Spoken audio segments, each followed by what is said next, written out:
Good morning, good afternoon, good evening for some of you guys. Welcome. What a turnout what a hopeful turnout so far for today's webcast. We are at almost 550 registrations, which is wild, and seeing the numbers tick up for attendees. So gosh, you guys, I hope we have something good in store for you today and a good use of your time. But thank you everybody for coming. Thanks for registering. Thanks for giving us your time. Welcome.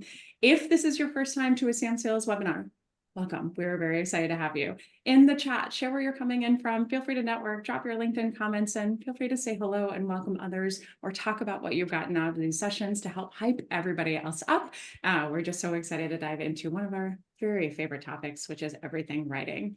Couple of quick notes about the three gals you see in front of you. I am Sam McKenna. For those of you who don't know me, I'm the CEO of #SamSales. We are approaching our 5-year anniversary, which we're very excited about. And we're an all-female team of 16. Ooh, let's hear it for the ladies. Speaking of 5 years, we are joined by Missy, who is our head of creative content, and is working very hard on our 5-year anniversary video. So we're very excited to share that with you soon.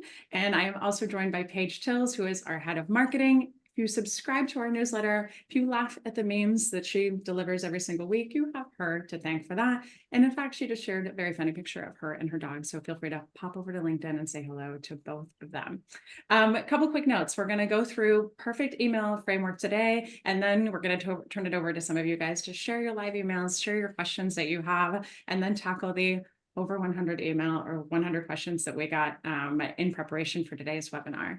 If this is your first time joining us and you're like, holy moly, does she talk quickly? Yes, I do. It is my only flaw, but I will try to slow down just a little bit. And we're just going to try to pack in as much value as you can. So hoping you get a couple of things out of this. Come back and watch the recording if you want to come back. Final thing, if you are already a Shorts subscriber of samsales, which is all of our playbooks and sales subscriptions and everything, A, thank you. B, if you are not and you want even more after today, please feel free to pop over to our website. You'll get a link here in the chat, and then also a discount code for today. And I think that is all the housekeeping details I have. Paige, did I miss anything on your end? I think you got it. Yeah, right. Feel free to jump in with the Q&A, and or you can send Missy or I a DM, and we'll get you all set up. Cool. All right, so let's dive into it and start right out of the gate with a little bit of value.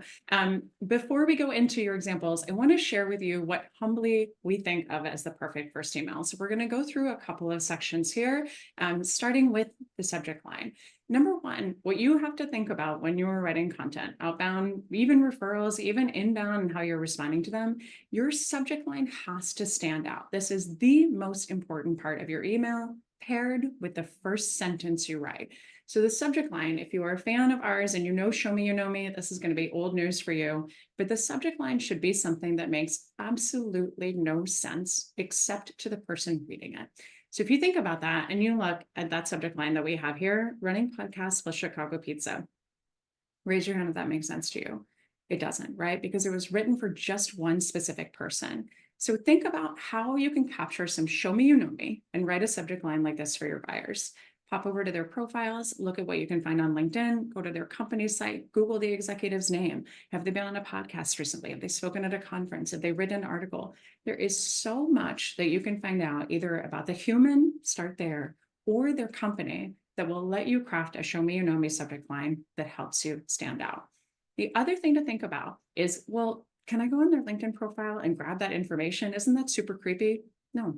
If it's on their LinkedIn profile, it means they're up for sharing about it, talking about it. So feel free to pull that in.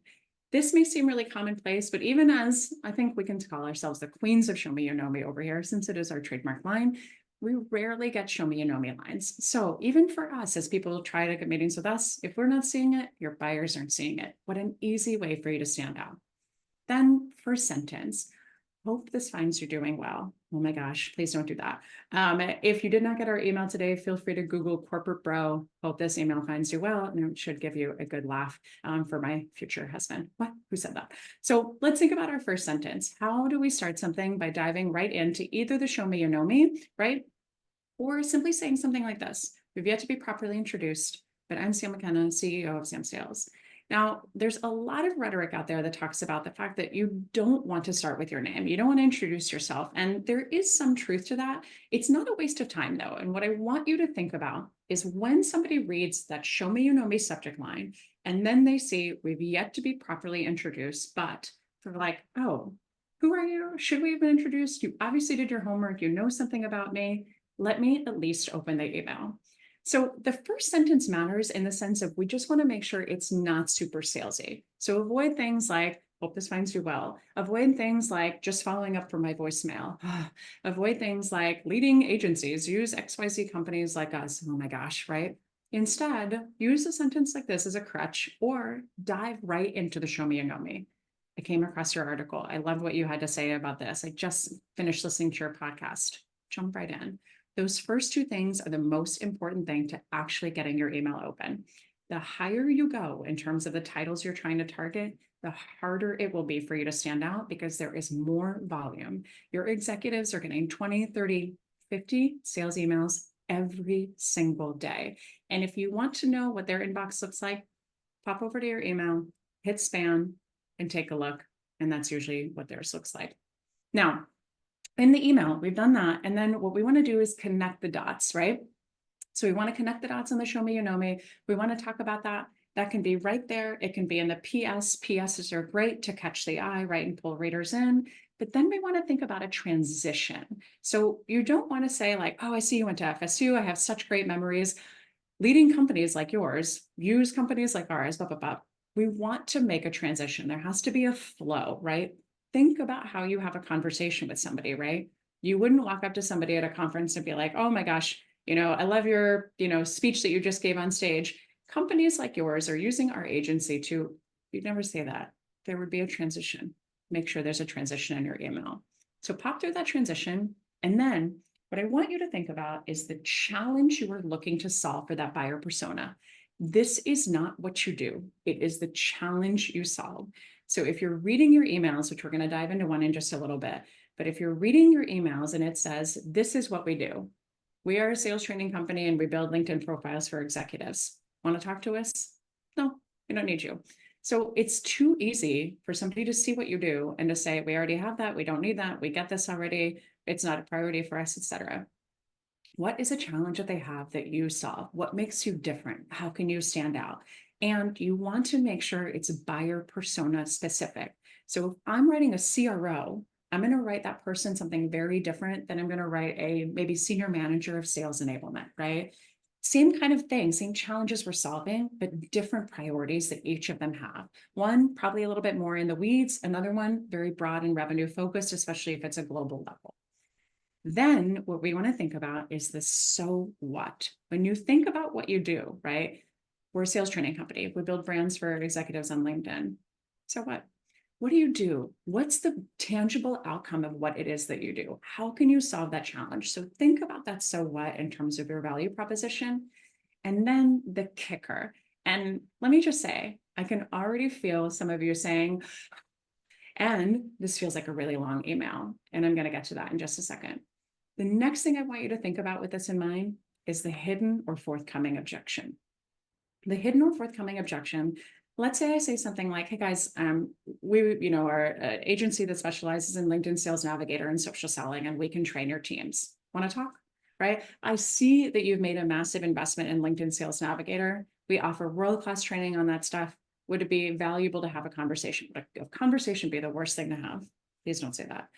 But think if I send that to somebody, right? What happens? They're going to object in their mind. And I have to think about the objection that most commonly comes out of executives' minds when I say something like that.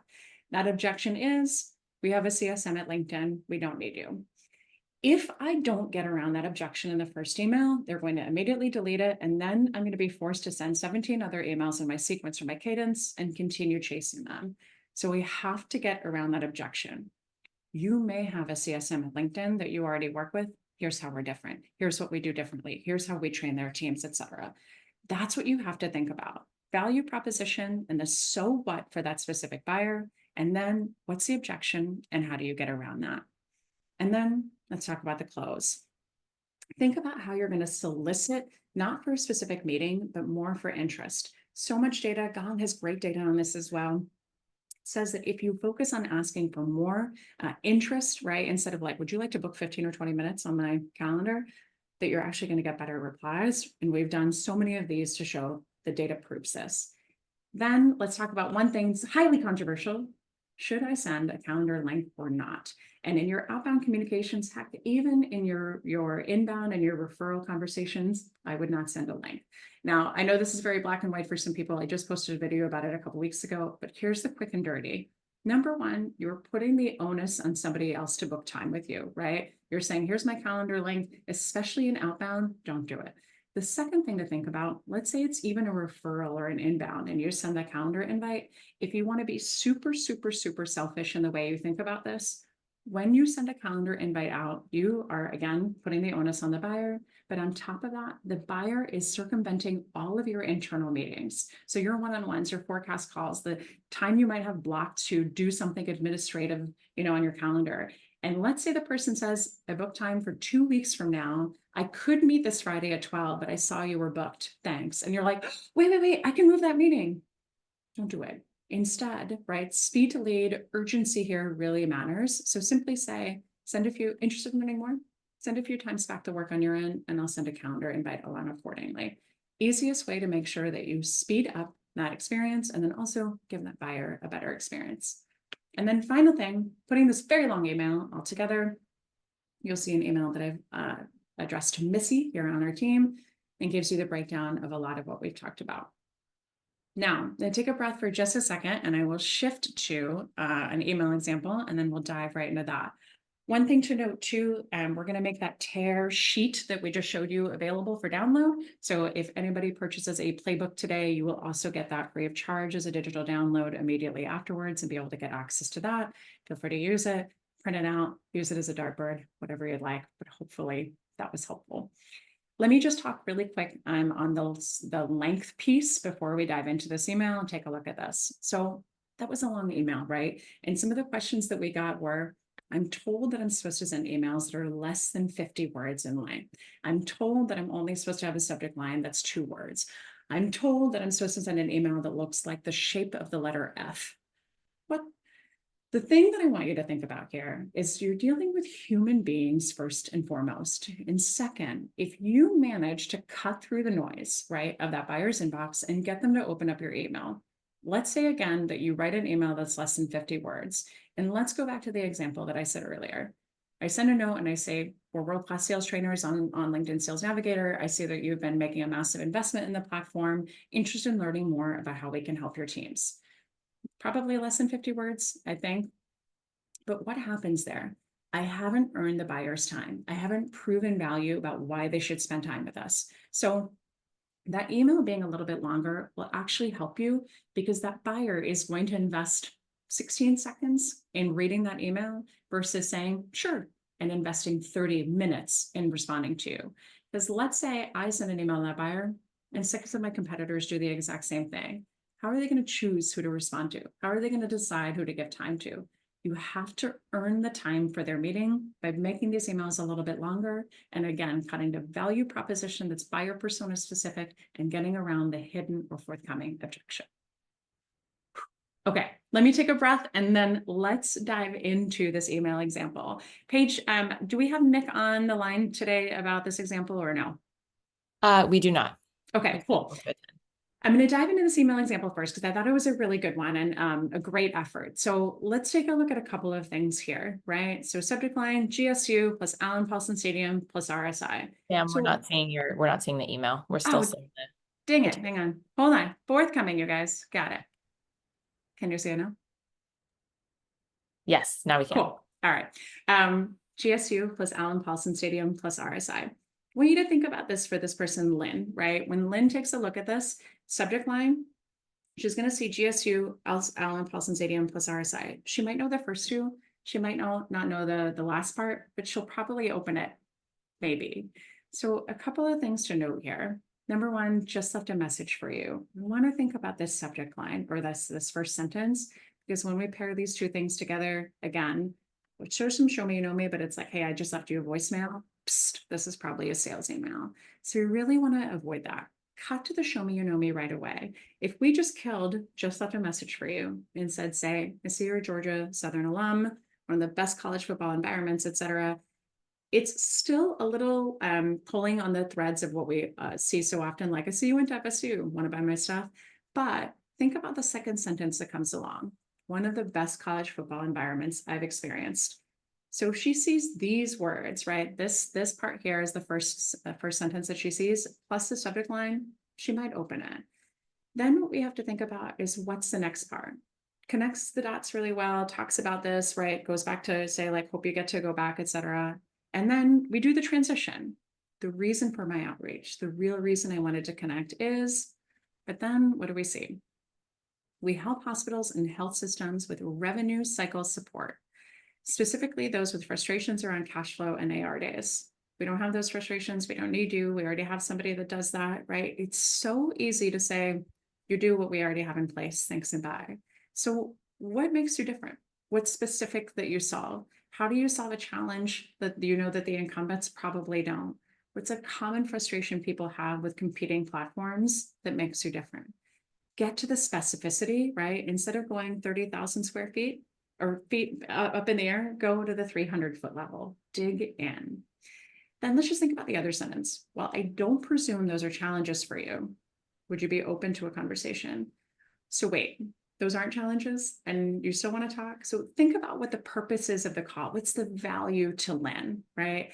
I think also just some cute humanity in this. I'm right up the road from you in Atlanta, right? Being a little playful there and spend a decent amount of time. Either way, have a great week. The thing I want to close out on, right? So some work definitely needs to be done in the email, but I also just appreciate the niceties being at the bottom. So we talk a lot about niceties. Hope you had a great weekend. Hope you have fun plans for Labor Day, et cetera. You should still say those things, but flip where they go in the email. Instead of leading with them, put them at the bottom. I want you to also think about this, not from an outbound perspective, but think about this in the follow-up that you do. So let's say you have a proposal outstanding. Let's say somebody would send something to you today, update on a contract. What do we send? We send an email that says, hey, Paige, hope you had a really great week. Hope you have some fun plans for the weekend. Do you have an update on that proposal? And Paige is like, because we led with the small talk. So instead, cut right into it. Hey, Paige, reaching out specifically about your proposal that you said that you would get back to us on, et cetera, a little bit more articulate than that. And then say, hope you have a good weekend in the meantime, if I don't talk to you before then. Just flip where the niceties go. And I think you'll find a dramatic increase, not only in the trustability, the trustworthiness you have, but just easier to build rapport with them as well. Cool. Let me stop my screen share here. And then Paige, I'm going to pop over to you for our questions and who wants to go first. Okay, first up, we have Faith, and she is jumping on right now. I'm also going to get Nicholas set up, and he can go after Faith. Awesome. So Faith, whenever you're ready. Hi, Faith. Hi, Sam. Hi, how's it going? All right, fine, fine. Thank you so much for hosting this. I really appreciate, and I get to learn more. Okay. I have a question about the Show Me You Know Me, You bet. and I've been sending quite a few Show Me You Know Me's to nonprofit leaders, and sometimes it's kind of hard to see their interest or to put that Show Me You Know Me into the email because they're not, I would say, active on social media, and when you check their names or even on the organization's website. Okay, so I build websites, and most of them don't have the information on the website. So how do I put that, Show Me You Know Me in the email without so much information? Great question. And we hear this so often, right? If you're in SaaS tech sales, B2B sales, you're pretty much going to be able to find something on somebody on LinkedIn. But there are so many other industries that we serve that don't have much on their LinkedIn profile. So what I would tell you is first, do a quick search, right? Have they been in the press recently? Again, article they've written, conference they've spoken at, webinar they've been on, posts elsewhere, maybe that they've talked about in a professional setting. If we find anything else that we can just quickly listen to that podcast, read that article, pull a quote out, and then throw it right in the subject line, I would start there. I will also tell you, one of our favorite trainees, Brian, who was a TransUnion for some time, listened to our Show Me You Know Me training and said, like, a bunch of hogwash. And then he was like, all right, let me go try it. And that was one of the things that he did. He listened to a podcast from somebody who had been ghosting him literally for 6 months. She responded in 10 minutes and took the meeting. And he was like, what the hell just happened? And then he did it again. And he ended up sending an email to his top brass being like, I was really skeptical and I don't listen to anything that the Sam sales team tells me. So think about if you're like, it's a lot of work. Does it really work? I promise you it works. Your clients are begging you for this. Now, if you can't find that information on podcasts, articles, etc., next place I would pop over is their website.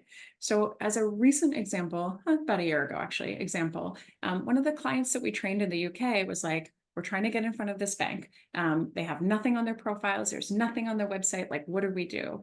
So we've just popped over to the website for the bank and we looked and saw that they had a recent press release. And some of you have definitely heard this story before, but they had a press release that said they're looking, I think it was to double revenue within the next 3 or 4 years. Okay. This is their goal. They have a press release about it. They're talking about it. This is what they're doing. It basically means all hands on deck for the entire company to figure out how the hell to get there in terms of doubling revenue.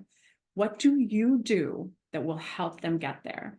Reference that, pull that in, doubling your revenue by 2027 with XYZ. Pull a quote from the article, pull something specific that their C-suite said or that leader said. Throw that link, throw that quote right in the subject line, plus your company name, and you'll get there. I'm going to say one more thing, and hopefully helpful, Faith, but for any of you that are on the call and you're like, but how does it scale? It doesn't scale. You have to just make this effort, and it can scale in a few different ways. But first, just go not to the person that you typically reach out to. Don't reach out to that director title. Reach out to the senior director, the VP, the EVP, the SVP. Super scary, I know. But what you'll find is that the higher you go, right? Again, the more emails that they get and the more effectively your email will stand out. What would the power be if you reached out to, let's say, that SVP that probably isn't going to be involved in your deal until the very end?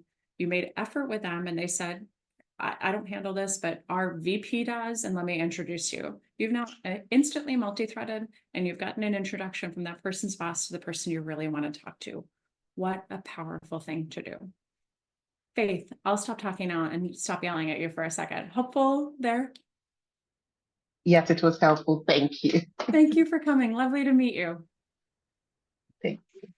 All right, Nicholas Beard, how's it going?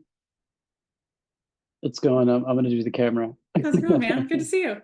You too. You too. Thanks it's for good to be coming. here. Thanks for so much for putting this on. That was my exact question. So you answered it. So default to business relevance. So I have, I guess, like 2 small ones that I just thought of on the fly. Yeah. Earlier, you were talking about putting the niceties at the end. Do you distinguish between show me that you know me and niceties? And have you ever experimented with putting the show me that you know me at the end or more towards the middle? Totally. And then the second one is, could you share some of the tools and platforms that you use for prospecting and outbound? You bet. Let's start with your first question. So I usually my show me you know me can also be just one thing, by the way. So you don't have to go to the ends of the earth. Just one thing. If you wrote me and said like Nickelodeon plus your company name, one thing is enough. I like to get right to the heart of the show me you know me, especially if there's just one thing, even if there's 2 things immediately. I want to make sure I'm not burying the lead, right? So kind of think about how we want to get to the heart of the point of the article or the point of the email or the point of the show me, you know me right away. But if there's 2 things, I'm not going to drone on and on and on for that first paragraph about the 2 things. I'll do one, I'll cut to the chase, and then I'll probably do a PS. PS, I have to tell you, about whatever it might be. Second, tools. Yes. So number one, completely, I personally think that there's 5 tools that you really need to have in sales to be successful. I'm sure I will get a lot of raised eyebrows there since there are 5,000 of them that exist. But to me, in terms of prospecting and then doing your outreach, it's 2 things that you need. Number one, you need something like LinkedIn Sales Navigator. And I can't even say something like LinkedIn Sales Navigator because they're really in a league of their own. It is the most powerful prospecting tool you have that absolutely nobody knows how to use. If you're like, yes, that's me, now what do I do? Look at our prospecting playbook that we have on our website, super self-promotional there. It is a 4-day page masterclass in how to use this platform. It is so, so helpful. So take a peek at that. And then the second thing I would say is have a tool like Apollo. For those of you guys who aren't familiar with Apollo.io, I'll say 2 things. One, they have tons of their content and their data available totally free of charge. 2, I think they're just such a wonderful modern platform, but take a look at the masterclass that I also did with them. If you Google Show Me You Know Me plus Apollo, you'll find, or somebody's going to drop it in the link as well, probably because they're faster than I am. But take a look at that because it's 37 minutes that's been listened to, I think, over 9,000 hours by 80,000 plus people at this point. So if you need something to put you to sleep, that class is going to work wonders. Take a look at that. But those are the two things I would say. You need something to help you prospect in a data-driven, efficient way. And then two, you need something to help you scale your time from sending out sequences and getting accurate data as well. Nice. That's how I found you. So you can put me in my lead source and your CRM. You can put me as Apollo.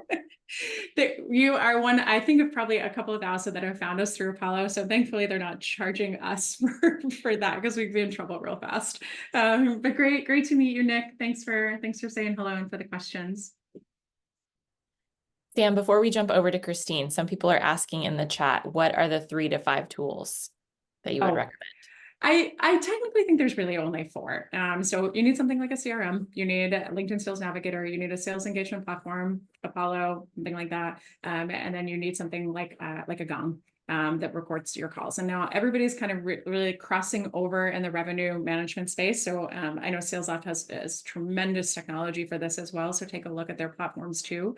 But that's really it to be dangerous and to be efficient. I love relying on things like ChatGPT just to help, scale my efficiency, especially if I'm reaching out to a prospect that works in, I don't know, semiconductors or a very specific part of healthcare that I don't know anything about. And I just like to show up a little bit more well-educated, use things like that. Gemini is also really, really fantastic as a competitor, which you guys probably know. But those 4 things, right?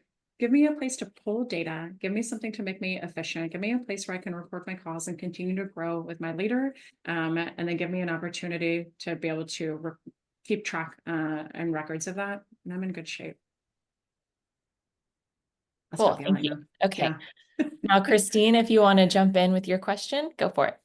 Christine, wait, we have to know, who is your favorite Peloton instructor? So I am a very bad Peloton customer and mostly have been going to bar fitness classes in studio for the last year. So yeah, I feel like a little bit of a fraud with my Peloton back here. I was hoping you were going to say Allie. Yeah, what's yours, Paige? I was just going to say my Peloton is also for show. Yeah. It's very sad. I should probably do something about that. But yeah, thanks so much for hosting this. And the email that I'll share my screen and show you in a minute is a little bit different because I don't sell a platform. I am selling my services as a fractional talent acquisition professional. So I started my business earlier this year and I've been really relying on my network for the contracts that I've closed so far, but I would like to be more intentional about outbound and being able to reach out to my ICP and position as to how I can help them. Let me see if I can get this. Congrats first for going out on your own, right? Always love to see new female entrepreneurs come to the market. What a scary thing. And what a scary thing also to sell yourself, because there's nothing to hide behind. If they say no, it's to you, not to the lovely product you're representing. So been there, done that. Congrats. Thank you. Cool. Okay. I can't wait to read in. So tell us who you're reaching out to, by the way. Who is Tim? Tim is the CEO of a company called Calagon, and they basically develop wheelchair tech. So I primarily work with companies that are industry disruptors or innovators in the tech space across multiple verticals.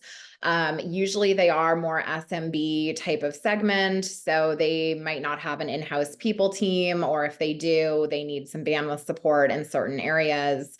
And so this is my attempt at Show Me You Know Me, and I'm very excited to see what feedback you have. It's really good. So I think a couple of things I would say, do you find that the and principal talent partner is important? Can we cut that part out just to shorten this a little bit? Okay, cool. Wait, Christine, are you in Orlando? I am. I grew up in Altamont Springs. That's so Okay. nice. Yay. I live in Oviedo. So Oh, funny. I did not know that. I was also just talking to Ryan Bush in case he is on this, who is also in Orlando. So feel free to hang out. Okay, cool. I learned about you. I was impressed and inspired. I think that I think some things that you can cut out, right? So again, think about what would be really, really important for him to know. Does he need to know where you learned about him? Probably not. So I think you can cut that. I recently learned about Calgon and was impressed, inspired by your mission to utilize positively. Okay, your company values. Awesome. I think you can even change that bottom line to just say it's closely aligned with my personal values because, right? Make it really human and personal. Is there something about it? Is there something specific? Do you give your time to things like this? Like, think about that. Okay. The middle is great. This is part of what I would pop up into your subject line. So he knows the name of his company, right? So I think we can drop that and we can say mission aligned team plus authority magazine interview plus TMS. Okay. This is still catching, but I think it's a little bit more. He might forget that he said mission aligned team, right? Or probably not because it seems like it's kind of part of their corporate ethos, but pull that in and throw that up there. And then could you scroll down just a little bit? Sure. Thanks. Okay, cool. All right. We definitely will shorten this down. Because there's short and then there's a little long. 13 years of creative talent. Okay. New teams and engage. I think you can cut most of that third, I think, paragraph out. Okay. And just say after 13 years of recruiting for tech startups and scale-ups, I started my own firm. And then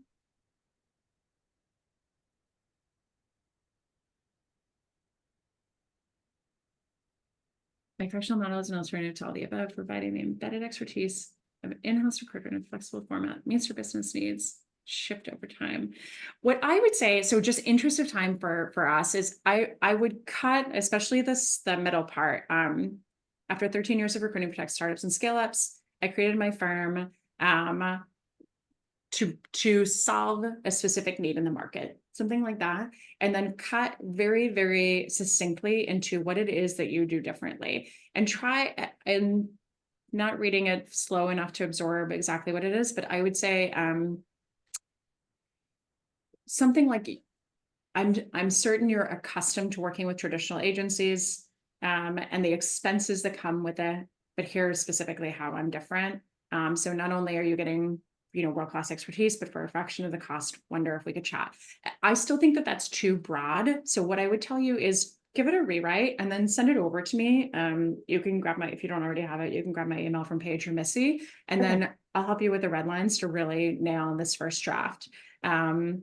And also how awesome to get great advertising for your business by coming up here. I will also shamelessly plug that we're doing entrepreneur sessions for a good cause. So feel free to reach out to Paige or Missy if you want information about how to get involved, and then we can spend even more time together, which may seem great or not so great. But thank you, Christina. Thanks for being so brave to share your content with all of us. Thank you so much. That's super helpful.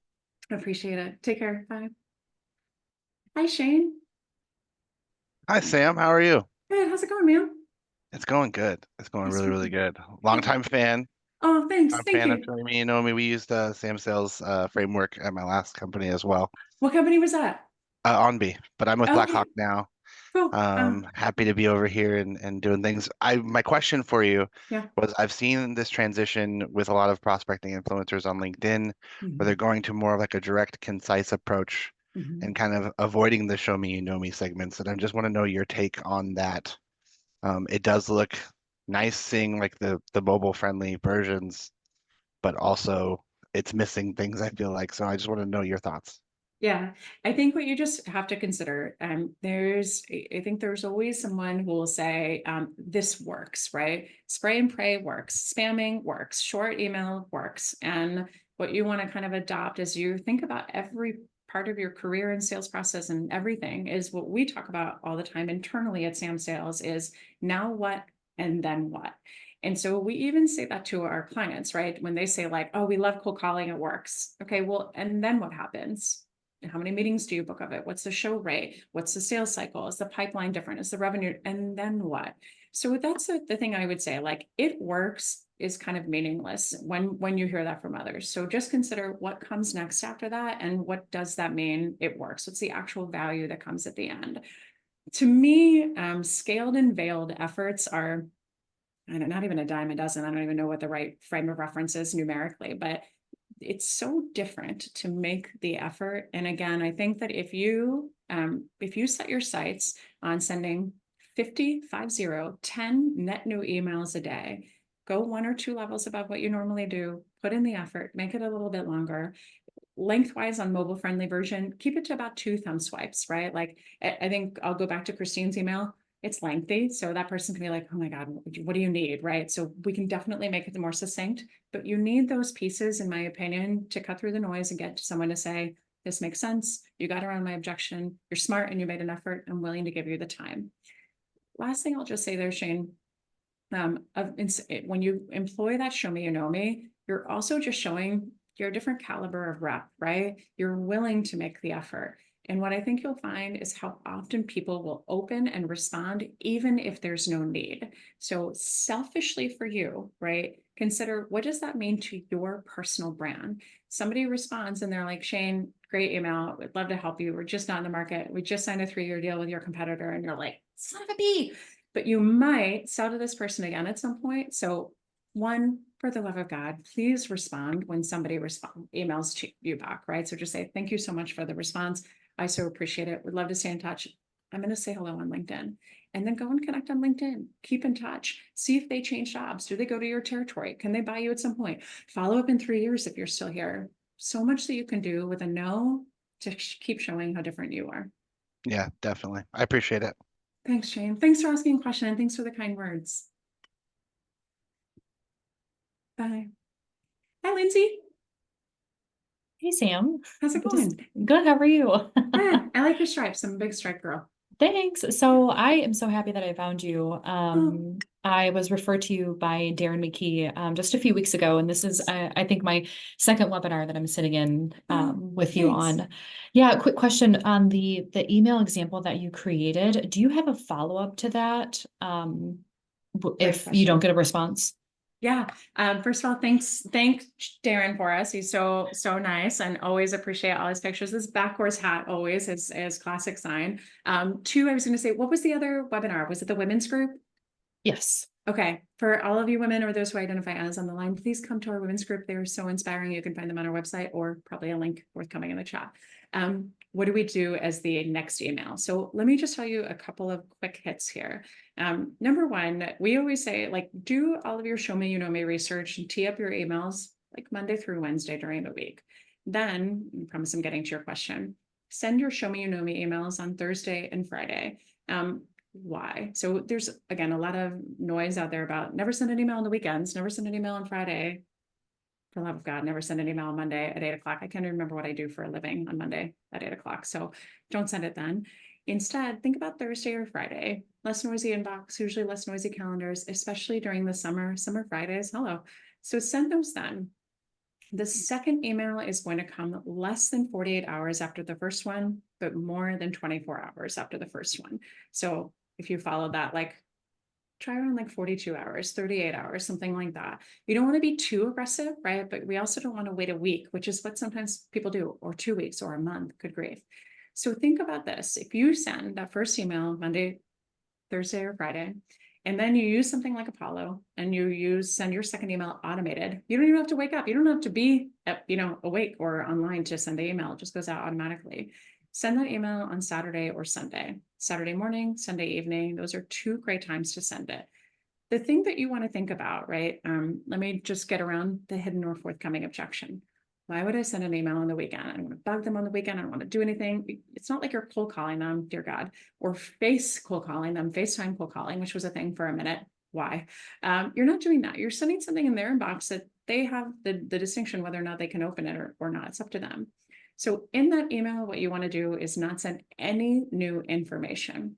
Send something that looks like this. Hey, Paige, wanted to quickly pop in and see if you'd had a chance to read my below email. Make sure that email, it's kind of a reply all, right? So it's referenced.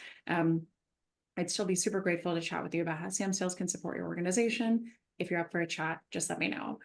You don't need to make it long. It doesn't need to be with new convincing information. The whole idea, if you put yourself in the buyer's shoes, right, is that they've opened your email, they read it, and then they got distracted. A meeting started, a Zoom started, something came in, call came in, whatever, and they've completely forgotten about you. So instead, just send a quick, "Hi, it's me again," with that same great subject line, right? No. And especially if you send it on the weekend, you'll be amazed at the kind of responses that you get. The other thing is it's in email 3 and 4 thereafter, usually a couple days after the second email, and then about a week or 8-9 days after the very first email that you sent. But don't forget about the power of LinkedIn, especially if your buyers have profiles there, even if they're not active. But if you can see they've got a filled out profile, like they've obviously done it, right? Go and connect with them on LinkedIn. And here's my advice to you also. Send a connection request that has context. Hey, Paige, I sent you, my name might look familiar as I've sent you a few emails, would still be grateful for, / appreciative of whatever fits you, of the chance to chat with you about how we can help. Let me know if you're up for a chat. That's it. And what you're going to find, right, is that it humanizes you. People can see your face. They have a chance to just say like, oh, wait, who is this person again? And then go look at your email. Quick note, don't waste time on the profile view on day one. In case you're doing that and you're doing an email, a full call, and a profile view, cut the profile view out. I promise you they're not paying attention to it. And they might not even see it depending on the version of LinkedIn that they have. Awesome. Thank you so much. Cool. Thanks. Great to meet you. And thank Darren again for us. Thank you. Hi, Tara. Hi, Sam and team. How's it going? Good, good. I just want to warn there's a marketer in the house here. Welcome. We're excited to have two of you guys. Well, thanks for having both of us. Thanks. Oh, What's cooking? So my question for today is, so for those of us marketers who often do get pulled in to help sales draft their outreach, is there advice that you could impart to us to help ensure that we do create these messages effectively across typically multiple team members, to the extent that they're effective and use and still convey that we're showing that we know the end recipient? Yeah. Paige? Just kidding. I'm not gonna put you on the spot. I think just something important to consider. And a lot of the organizations that we talk to, sellers, marketers, enablement alike, don't know what their value proposition is. And it's not, this is what we do. That's what you do. What's the value you drive? So I think one of the things that you can do to really help your sellers is to make sure they understand that and incorporate that in the messaging. We'll say something like, I'll go to LinkedIn Sales Navigator since I know it so well. But if we say to that marketing team, what do you do? We help you use AI to surface the right buyer at the right time, to reach out at the right time. So what? Zoom Info does that. Google Alerts does that. So what? So what? And that's what I would say to work on as a team, both on the marketing and go on the sales front. Say what you do, right? What your mission statement is, value proposition, all that stuff. And then cut to the real heart of the value proposition. This is actually a service that we offer at samsales to help you figure out what that is. But instead of hiring us, just say, so what, really rudely for a very long time, until you can't ask so what anymore, and then you'll figure it out. Work that into the messaging. The only other thing that I would say is think about, one, avoiding links in those first few emails. So it's, yes, we really want to drive them to our website, but we want to make especially email 1 and 2 look like we hand wrote it, even if we didn't.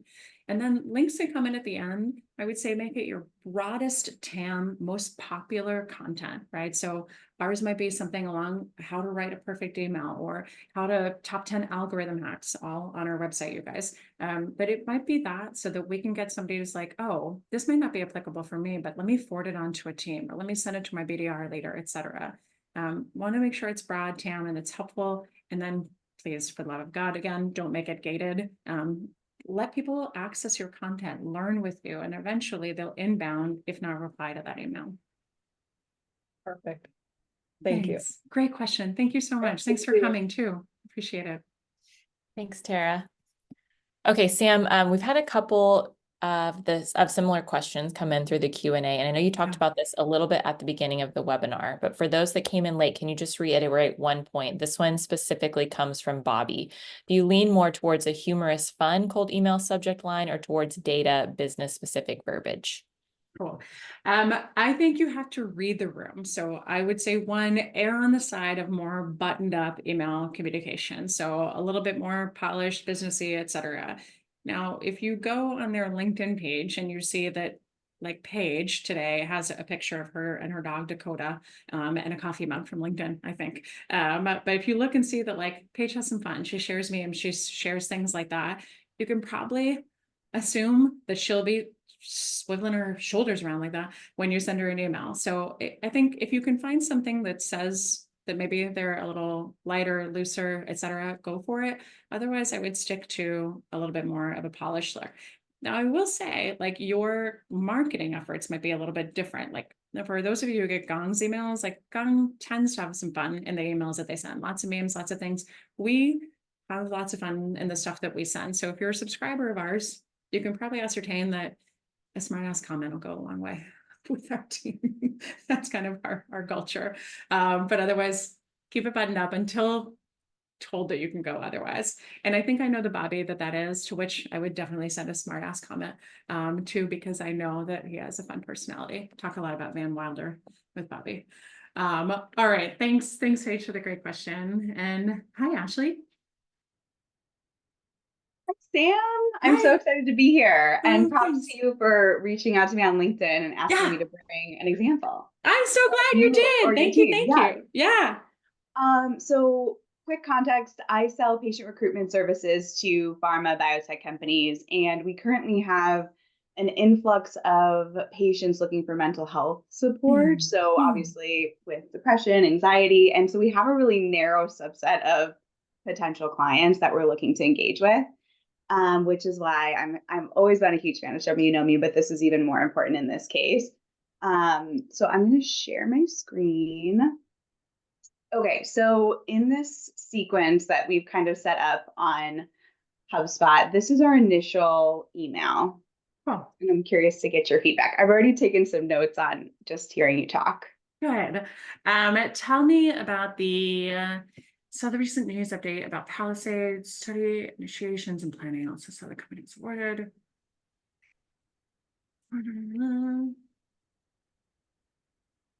Cool.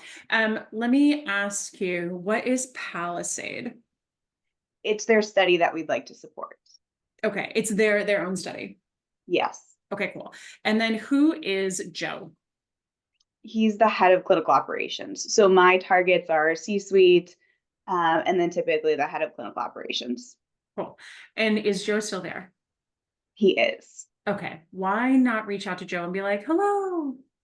So I have, and the context is that we actually lost a deal about 1.5 years ago before I even joined the company, when we were really fresh and new. And Joe was not, we were single threaded with Joe. Trying to go to his boss. Okay, cool. So quick call out, I think you all know, but single threaded is the death of us, right? So make sure, especially for you guys that are working year-end deals, Q4 deals, the big ones, if you are single threaded, you are in trouble. So just make sure you work on that. Tell me, why did you lose the deal 1.5 years ago? Was it, and do you know how long of a term they signed with your competitor? Yeah, so they actually just made a decision with a competitor, and it's a totally different approach to patient recruitment. So we could still be complementary, which is why I'm still trying to reach out, in addition to them having, more things coming up in the future. The reason we lost, I think we were just too early. We didn't even have a clear story at the time. And like I said, this was before I joined the company. Okay. I would think just about a few things. So one, really awesome that you're trying to revive old opportunities. If anyone is looking for an easy prospecting hack, it's exactly that. Go to your closed, canceled opportunities, do some digging, see if those people are still there. Can you reignite those opportunities? Have they left? Are they in your territory? All in our prospecting playbook, but just very, very easy ways to spark some pipeline. 2, if Joe had a good experience, if you can see anything in your CRM, which I think is HubSpot, if Joe had a good experience and you can see that, what I would actually do if I were in your shoes, and especially if it's like a weighty enough deal, is I'd go to my boss or my boss's boss or my CEO, depending on how big you are, and I would ask them to engage.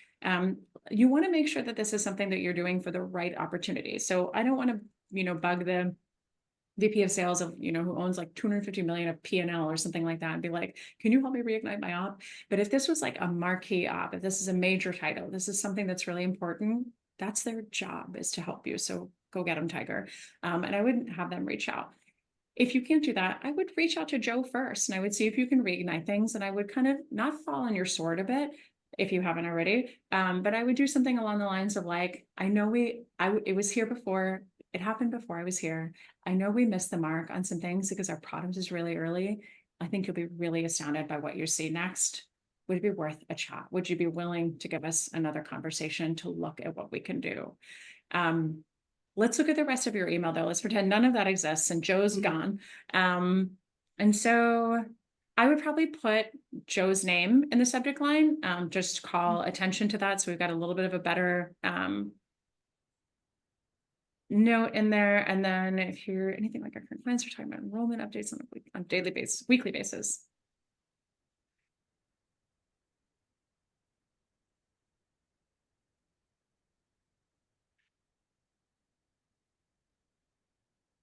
Can you scroll down?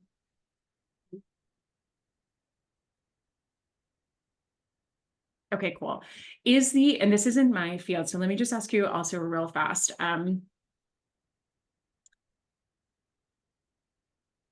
Can you scroll, sorry, back up just 2 seconds? Yeah, okay, cool. Next few years, 80 easily fine. Our team can tell you how we're delighting sites.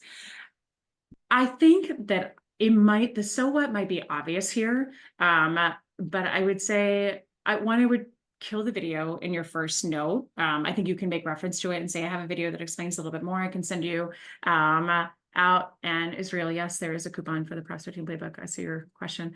But I would take the video out. I would say, you've got it. Happy to send more details. But wanted to start the conversation here.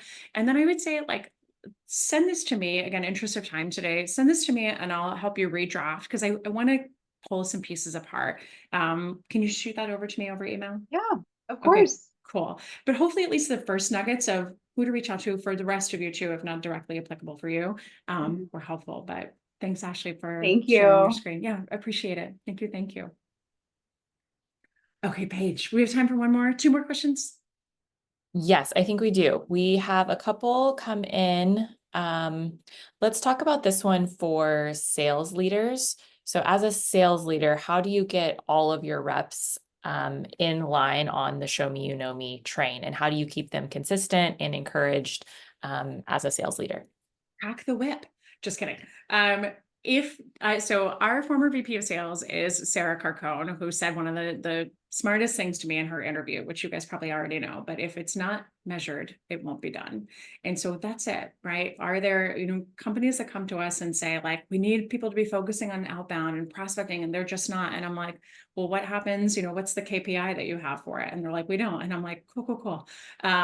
You have to incentivize. Sellers want to make money and they want to keep their jobs at the end of the day. So you have to make sure that you have KPIs that are set to do what you want them to do. And then you also have to make sure that the comp plan that you have is also incentivizing them to do those particular things. So create a spiff, create KPIs, create something maybe on the comp plan for next year that says opportunities that were self-sourced and that used Show Me, You Know Me, get a 1% kicker, or say that every 10 you get a, I don't know, $2,500 bonus. Do that all day long if you really want to do it. But I think at the end of the day, the KPIs are just an easy place to start. I will also tell you, just as a leader, this is one of the things that I found really interesting at some of the organizations I worked at, was that self-sourced wasn't a requirement, right? We have BDRs for that. Why do I have to prospect? As a seller, first and foremost, there's no more pride that I have in closing deals than one that I created from the ground up. So I do my own quota math, broken down in our prospecting playbook. I do the quota math myself to figure out if I have $1 million quota that I have to hit, and I have an average contract value of 42K, how many deals do I have to close by what month? What I have to do to get those conversations rolling? I do all that math myself and I hold myself accountable. the stuff that comes in from referrals, inbound marketing, BDR, et cetera, which I've never had a BDR in my life. Well, we do here at samsales, but back then I didn't. When I think about that, right, those are the opportunities that I've got to hold myself accountable, and then everything else comes in as icing on the cake. From a leadership perspective, what I set as a standard was just 3, 2, 1. You have to self-source 3 meetings per week that lead to 2 demonstrations that lead to 1 opportunity. Now, I've heard 17 of you scoff at how the hell am I supposed to self-source 3 meetings a week? Get our prospecting playbook. It is so damn easy. If you have some of these processes, and LinkedIn, you need LinkedIn Sales Navigator, by the way, otherwise you're dead in the water. But put those 2 things together, and you'll see how easy it is to self-source 3 meetings a week. And then maybe the final point that I would make is think of that 3, 2, 1, and even if it seems insurmountable, hold yourself to a higher bar. Right? And say, maybe I'm not going to get 3, 2, 1 today. Maybe I'm not going to run a 7-minute mile today, but that's going to be my goal. I'm going to get there. So I'm going to start to do the things that I need to do to get there. If you put those pieces together, holding yourself accountable to building your own pipeline and setting your bar just a little higher, investing in Show Me, You Know Me, you guys will absolutely kill it. You really will. Think about all that we talked about today, and think about just the history that I've had, having to be a full cycle rep myself, never making a cold call in my life, really valuing quality over quantity. You know, I've killed it professionally and financially. You guys can do the same thing. Just takes a little work. All right. Okay, we can squeeze in one more. Can we Yes, squeeze in go. one? Okay. Okay. How do you respond in an email after feeling like you've been ghosted? So maybe you've continued to nurture and you feel ghosted. What kind of email should you send?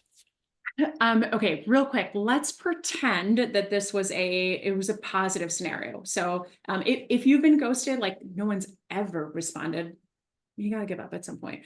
But let's say that the person was like, oh my gosh, we love you. Can't wait to meet you. Yeah. You know, all systems a go. And then you follow up, you nurture, and no one says anything. Was this question from Mallory on our team, by the way? Just kidding. So here's what I would say to that. At this point, you can send a breakup email, right? And you can't send a breakup email until you've had some back and forth. There's nothing to break up about. The person's never dated you, so to speak. But you can send a breakup email at that point. And I would simply be really honest. Hey, there seemed to be a ton of enthusiasm about working with us, setting next steps. I wonder if we missed something. Was there a deliverable? Have things changed? Totally okay either way. If we missed something, please tell us. If things have changed, priorities have shifted, budgets have changed, no problem at all. We're also always open to feedback if there was something that we missed mark-wise. Thanks for giving us the update.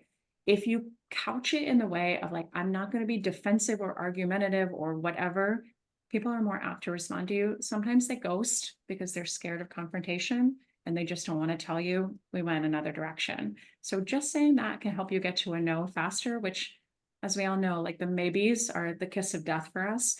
So let's get to that yes or the no as fast as we can. I know we're out of time. Say hello on LinkedIn. Say, you know, let us know if there's anything that we can do for you guys from a professional perspective. Otherwise, share us. If this has been helpful, do us such a solid and share us with your network on LinkedIn. We always appreciate posts tagging us in.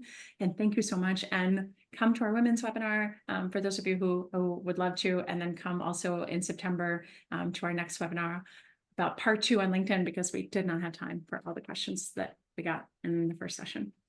Thanks, you guys. Thanks, Paige and Missy, for handling everything today, logistics and back end. Appreciate you. And thanks, everybody, for attending.